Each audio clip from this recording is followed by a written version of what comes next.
Hello everyone and welcome to Dryer Days Art Studio. I'm Catherine and I'm so happy to have you here. These are the coasters I'll be working on today in this video using a new mold in my store. Here it is right here. It's the Geode 4 set silicone mold at dryerdaysartstudio.com. And all of the products that I'm using are available in my store. I'm going to be using art resin for these, which I also have in my store now. I'm so excited to be working with them and have their resin. And so here I'm just starting off with laying a little bit of clear resin down because I'm going to use my silver mine up there in the upper right to put up in the top of these coasters. So I wanted to put a little base down before I put the silver mine in. So just coming around very carefully, and I'm going to use a silicone stick to just get the resin all up in those little nooks and crannies. I'm hoping in a future Dryer Days art box to have some silicone sticks for you guys. I'm working on it, they're coming. And so just going all around, getting that resin in there, and then I will use my heat gun to pop any bubbles. There weren't a whole lot. Art resin's pretty good about that as long as you're mixing it correctly.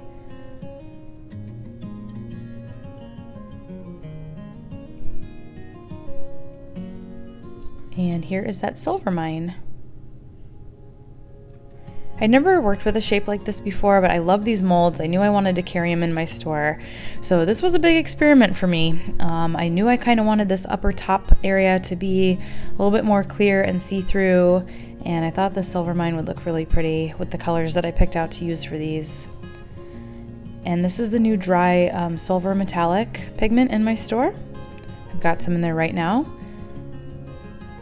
And this is a mica with more of like an aluminum base, so you get kind of a really cool hue from this color. And this is Tink. I love this glitter. You'll see at the end how sparkly it is. It's amazing. It's kind of a more understated pink. It's not like a bright bubblegum pink, but you also have some hues and flecks of like some blue and some purple and even a little bit of like a metallic in there. Really, really pretty color. I'm trying to pick some just like different glitter colors and pigment colors too for you guys.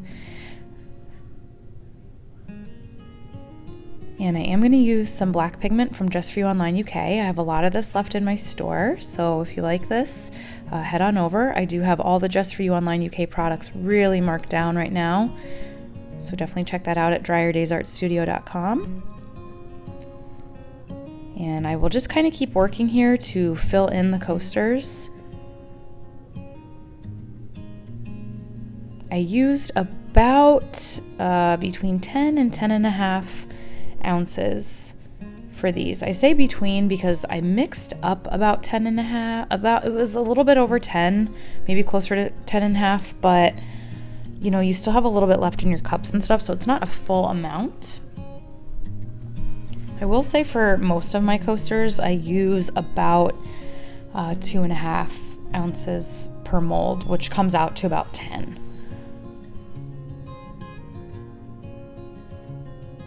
And you can use silicone sticks again to kind of move stuff around, marry the colors together a little bit. You're going to get some different effects too once that heat hits it.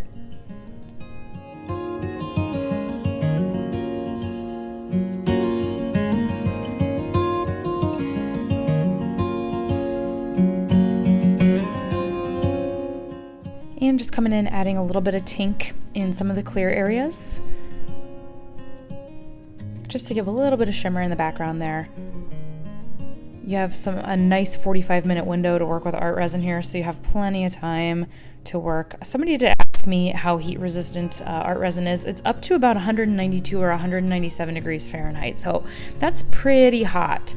You know, I feel like it's sufficient for coasters. If you were looking to make something more like a trevette or like a hot plate, you definitely want something with a higher temperature resistancy, like up to 500 degrees. But for coasters that you're going to be using like a hot mug, you know, I feel like 197 degrees should be sufficient to withstand.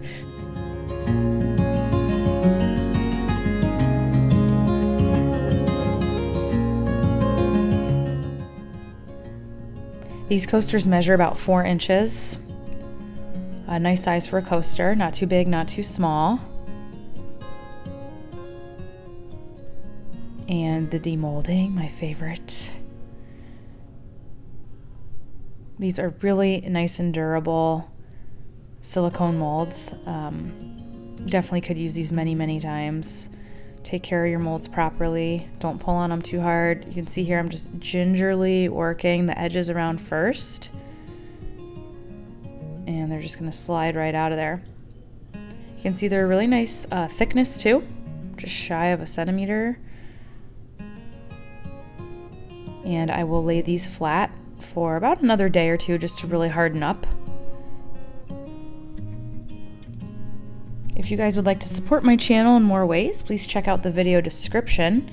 Also in the video description is links to everything I'm using in this video, as well as to my Amazon store, which is where I get a lot of my tools, like those silicone sticks, like my gloves.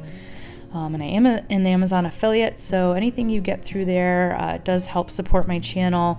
If you're interested in becoming a patron, I do have bonus content for my patrons. About once or twice a month they get an extra video, as well as discounts in my store.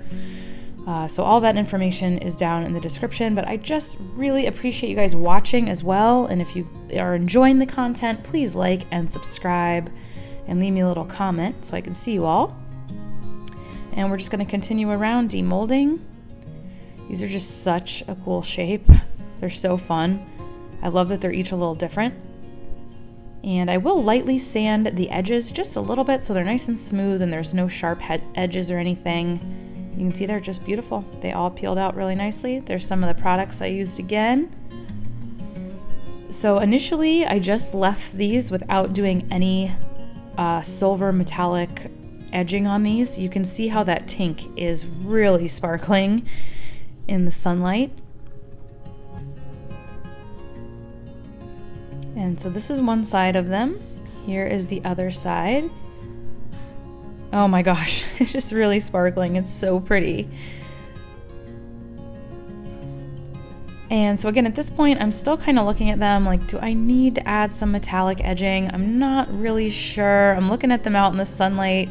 I was looking at them again in the video and I thought, you know what? I'm going to do an Instagram live and I'm going to go on and I'm going to ask everybody what they think. And so that's exactly what I did.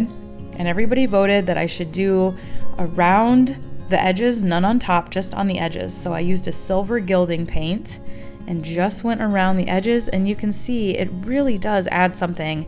It even makes that clear area pop out more. It gives it a little low light so there's more definition. Again, there's one side and I'll flip it so you can see the edges and then see the other side. I really do think it adds a little something.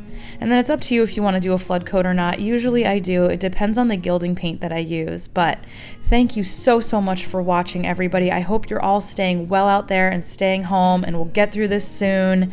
And until next time, everybody, keep on pouring.